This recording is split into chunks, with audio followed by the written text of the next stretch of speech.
buonasera a tutti. Assalamu alaikum wa rahmatullahi ta'ala wa barakatuh.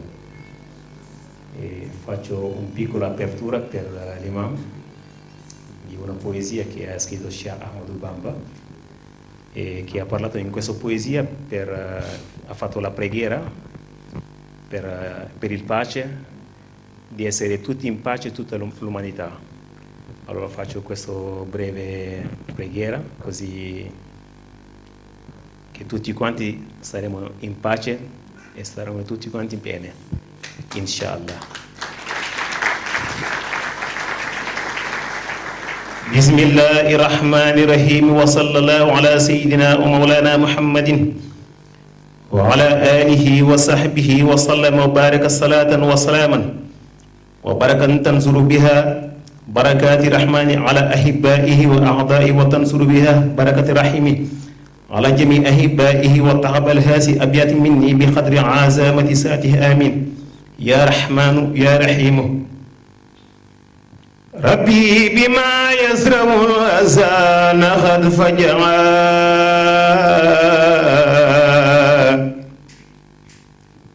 bijaayi afdali man lillahi xallaja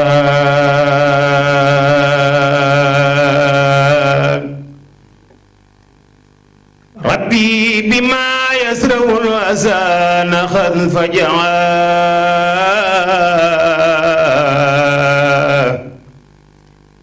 bijaayi afdali man lillahi xallaja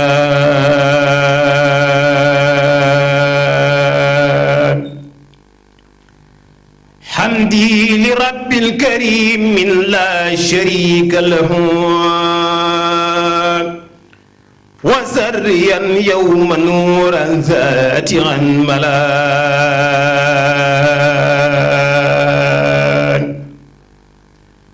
محمد صلوات الله في عبد علي في عذبي كلي به كلام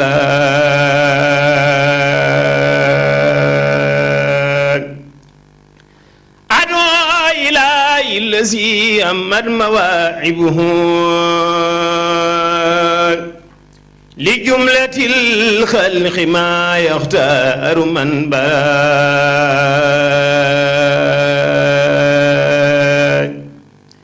ناجيته جل أخواما وكرمني تكريمات وكل من لها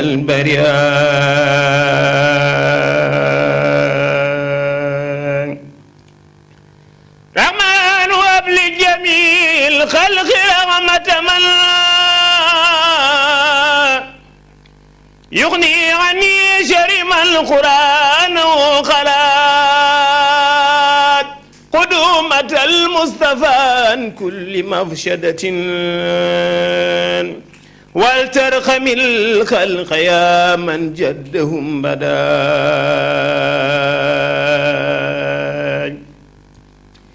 يا مالك الملك يا من جل قود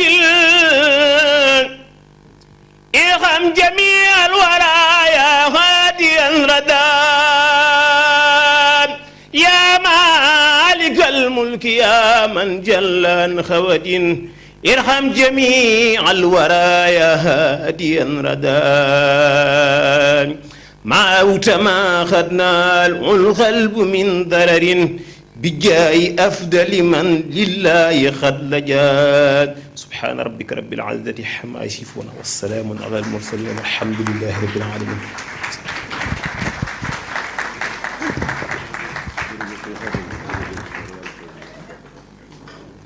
الله وسلم على نبينا مصطفى الكريم وعلى آله وأصحابه ومن اهتدى بهديهم إلى يوم الدين.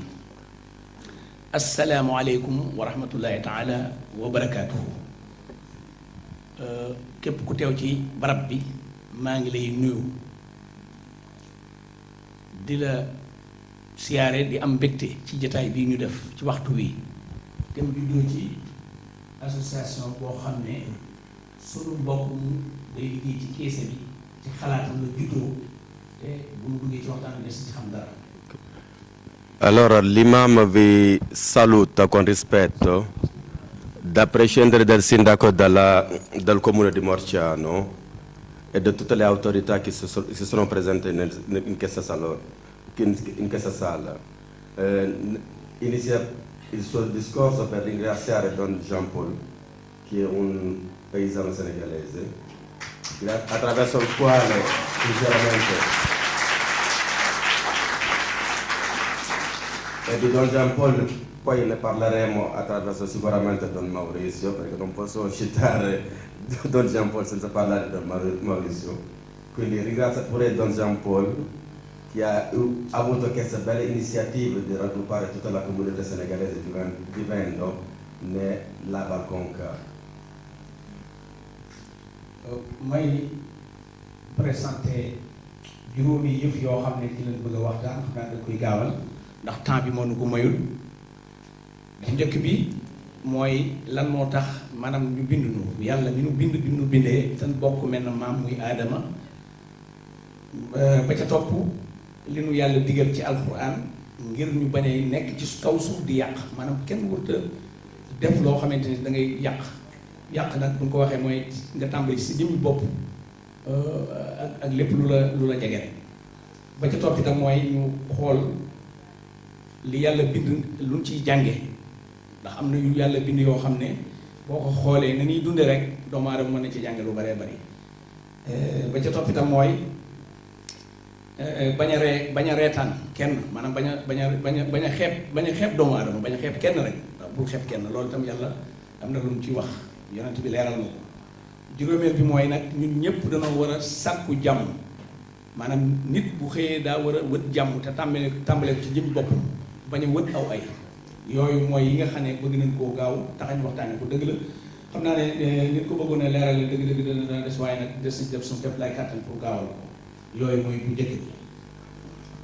Ok, l'imam dice che il suo intervento si accenderà su 5 punti principali. Il primo è come noi, come esseri umani, perché il Signore, Dio, nella nostra lingua musulmana, ci ha creati, perché viviamo qua sulla faccia di questa terra.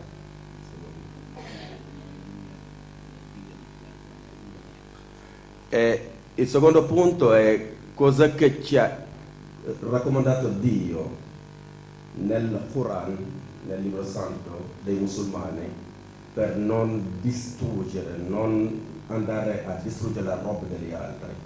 E il terzo punto è che tra le prescrizioni di Dio attraverso il Quran ci dobbiamo mettere in evidenza quello che ci ha consigliato il Signore di fare per comportarsi bene in questa società,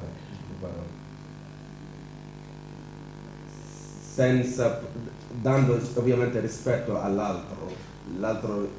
L'imam intende l'altro diverso di me sulla religione, l'altro diverso di me sul colore della pelle, in poche parole l'altro che è diverso di me. Il quinto punto è la definizione dell'Islam. L'Islam vuol dire pace, quindi vuol dire pace, vuol dire amore.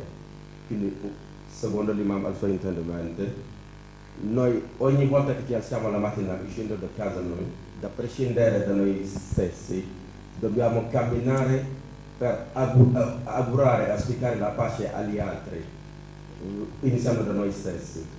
Dell'integrazione, dato che c'è qui la rappresentazione della comunità marocchina della Val Conca attraverso l'associazione culturale Val Conca, allora l'imam vuole parlare con loro in arabo per dargli il benvenuto.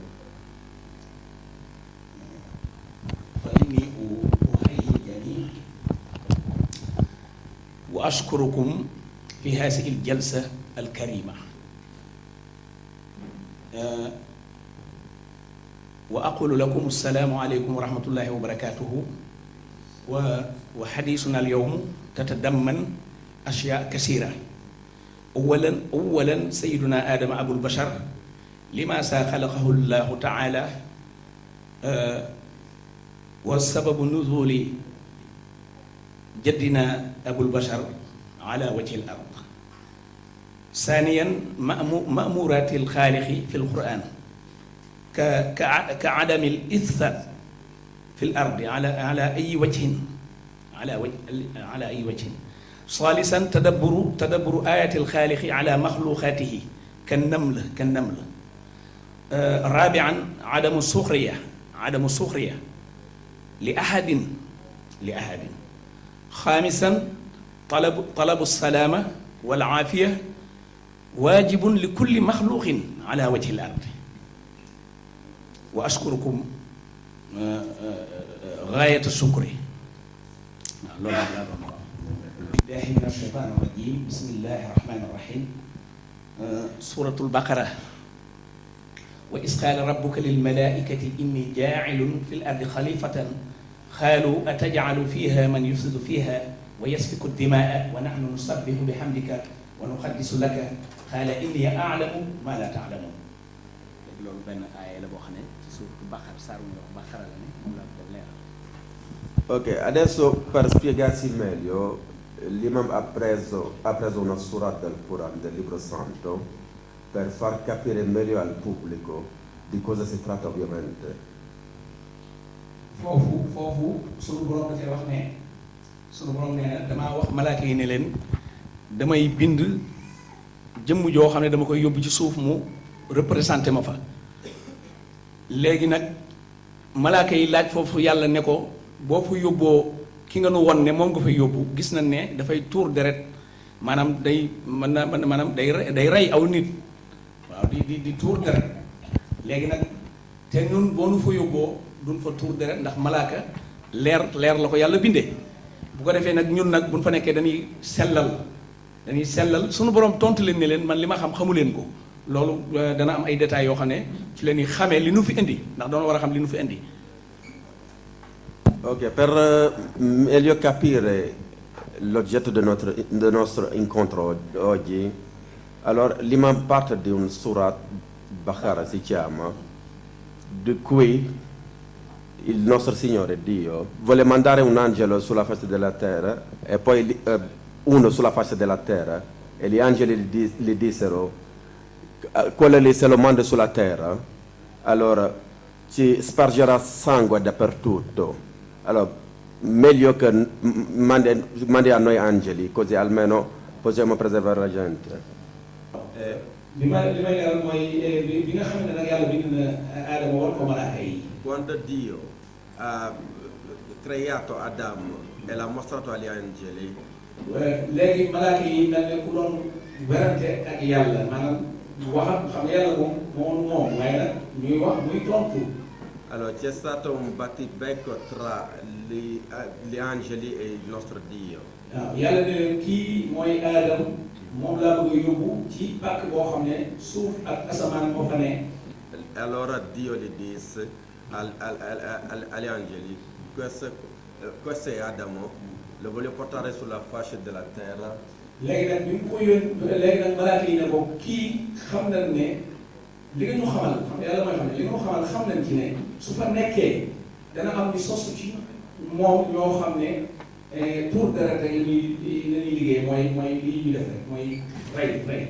Ok, allora gli angeli dissero al Dio che questo qua Adamo se lo mandi sulla faccia della terra ci saranno della gente che avranno solo per compiti di ammassare la gente, di spargere il sangue dappertutto.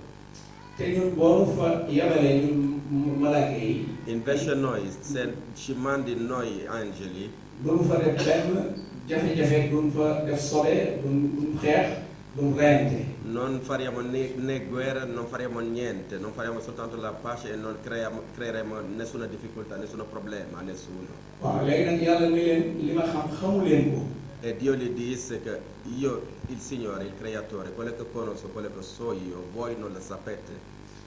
léegi nag mu ne leen ngir ngeen dem fa da faw di ngeen may wax bagage yii nga xam ne dañ ko fay jëfandikoo ndax xam ngeen du su koy jëfandikoo xam ne yoo xam ne yàlla da ko daal di bind rek wan leen ko ne li ngeen ko xamee rek mu yóbbu leen fa. Allora Dio gli disse ai angeli, per potervi responsabilizzare sulla faccia della terra, quelle che sono dei non detti delle mie prescrizioni. Se voi riuscite a farmi capire cosa significano, allora vi do la responsabilità di andare sulla faccia della terra. léegi nag ñoom mënuñu koo xam. E da lì non hanno capito, non hanno saputo niente rispondere al Signore. léegi nag yàlla xamal ko Adama. E là Dio l'ha fatto capire a Adamo. léegi nag tàmbali laaj Adama lu ci ne naan ko lii mu doon. E lì comincia il Signore a fare delle domande a Adamo per farle capire cosa sono. Adama daal di wax yépp ndax yàlla ko xamal. Adamo ha dato le spiegazioni, tutte le spiegazioni che il Signore gli ha chieste, perché Dio gli ha fatto capire. léegi nag suñu borom daal ko koy wàcce fii ci suuf. È da lì che il Signore ha mandato Adamo sul terra. bi ko fi wàccee nag dafa wéet moom képp moo fi ne. Quando l'ha fatto scendere sulla terra, Adamo era solo e unico. Adama daal di wax boromam ne ko damaa bëgg nga wëtal ma ku may wéttali. E lì Adamo chiese al Signore, io vorrei che mi portassi qualcuno per almeno tenermi compagnia sulla faccia della terra. sunu borom daal di bind jigéen tudde ko Hawa. E da lì che Dio crea Hawa, Eva. léegi daal di koy wax ne ko nag kii moo la fi wéttali waaye maanaam soxna lay doon ci yow. E lì, allora Dio crea Eva e gli dice a Adamo che questa signora sarà la tua compagna, la tua moglie, purché fate famiglia. léegi nag comme soxnaam la nag mu ne ko waaye bu ngeen àndagul di maye di ànd bu ngeen àndagul bu ngeen jaxas bu ngeen ànd ci lu dul da ngay dagg ci meññet bi jox ko pour mel ne koy ci li xew ci jamono yi may ko dara.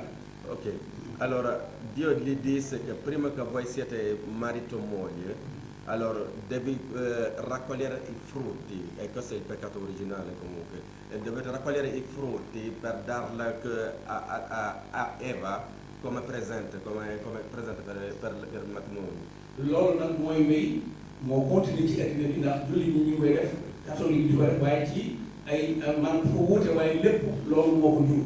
E stiamo vivendo fino adesso questo momento che siano i cristiani, che siano i musulmani, il tipo di matrimonio tra un uomo e una donna. léegi nag Adama nag tàmbali ànd ak Hawa ñuy sëy di am ay doom ak sët ñuy yokku ba addina bi toll fii. Da lì che hanno creato il mondo, tra Adamo e Eva, che hanno fatto della famiglia e dei nipoti, così via, che siamo ancora qui presenti oggi. kon ñun ñëpp ñoo bokk ndey ak baay. Allora da lì possiamo capire, dice l'imam, che tra musulmani e cristiani non c'è nessuna differenza, che abbiamo lo stesso padre e la stessa mamma. sunu borom it wax na ci alquran. E Dio l'ha detto anche nel Quran, nel libro dei musulmani.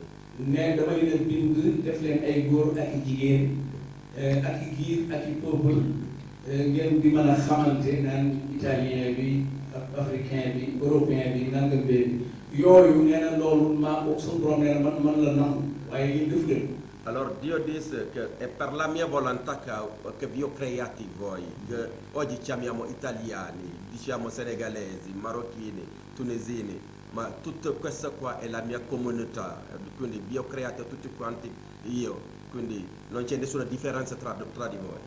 léegi nag yàlla nee na fi ñuy wuutee mooy ku ko gën a ragal te gën a respecté ay loi. E Dio disse la differenza tra di voi risiede l'unica nel fatto di chi ha più paura del Signore e chi va al rispetto delle leggi, delle scritture.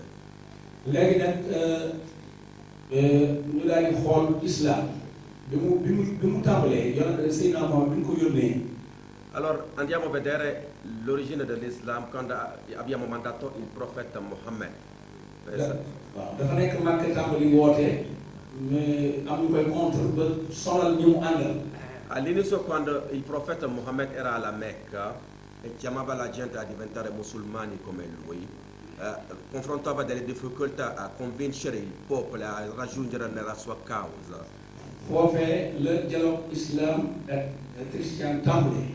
E da lì ha preso l'inizio del dialogo islamo-cristiano.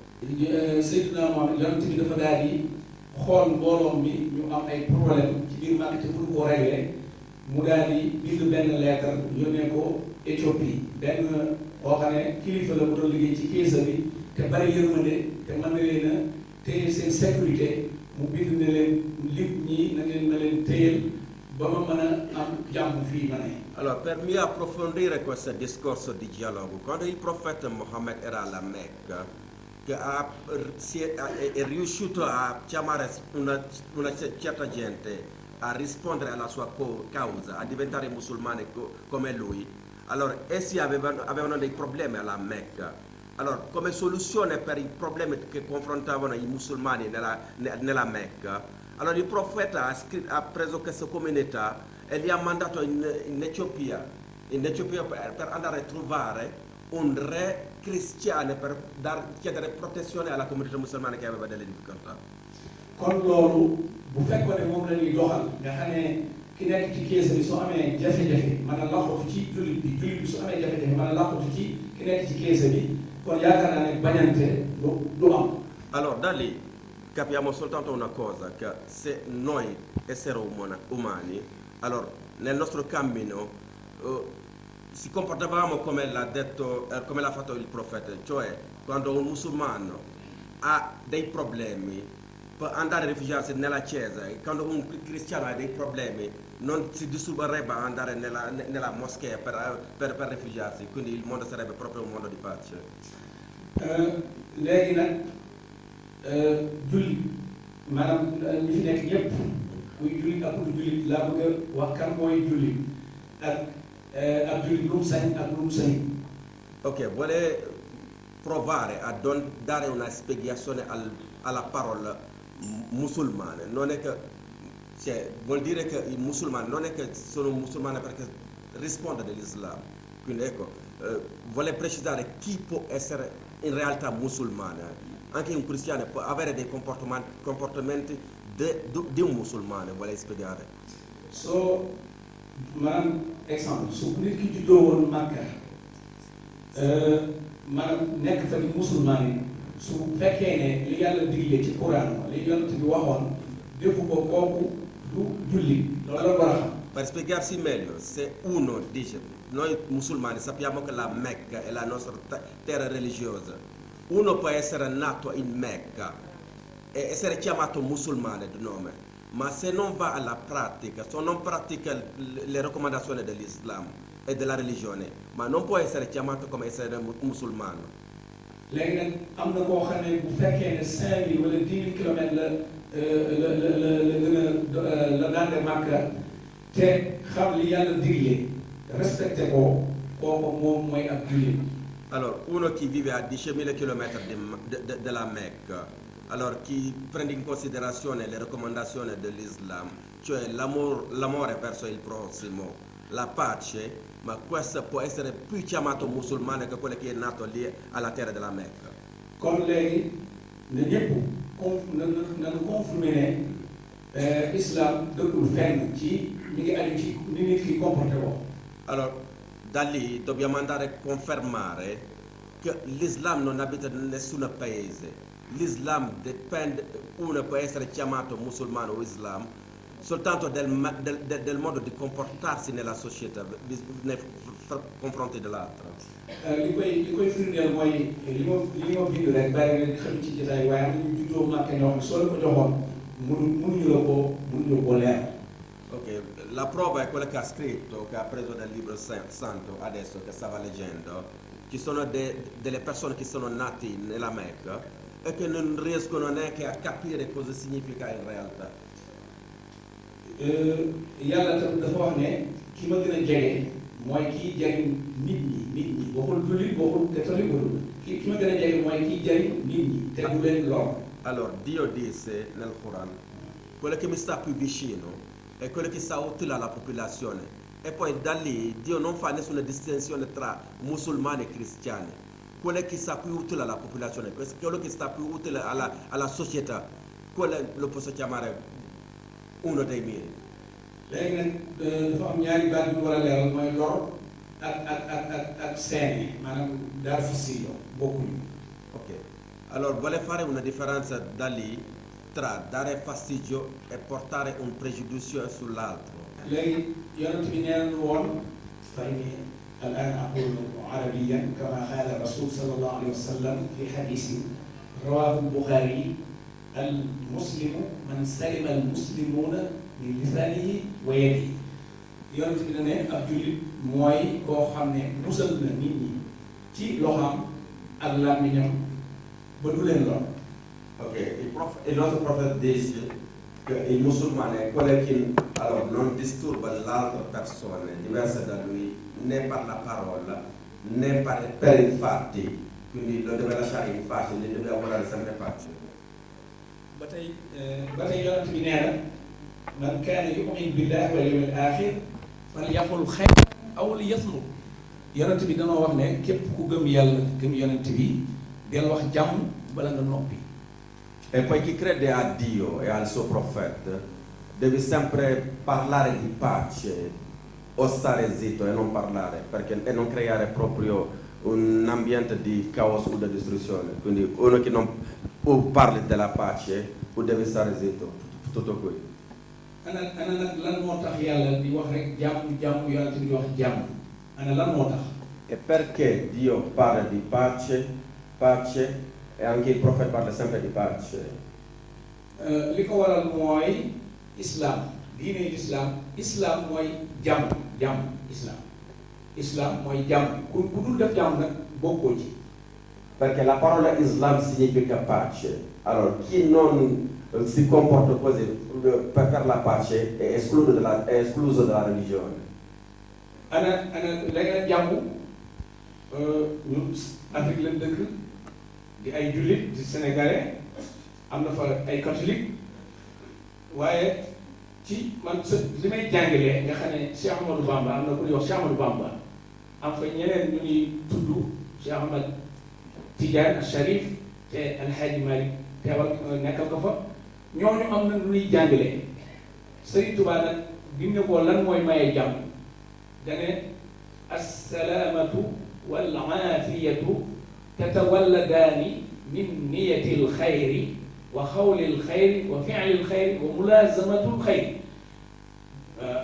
léegi jàmm Sëriñ Tuubaa dafa wax ne li koy maye yett la booy xalaat del xalaat jàmm booy wax del wax jàmm booy def del def jàmm.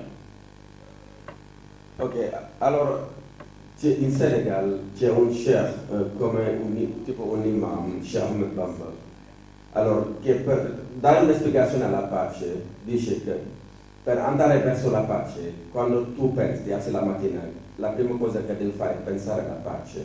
Quando devi parlare, quando devi aprire la bocca, la prima cosa che devi parlare è parlare di pace. Quando devi poter degli atti, pensa sempre alla pace, così almeno viviamo in un mondo di pace.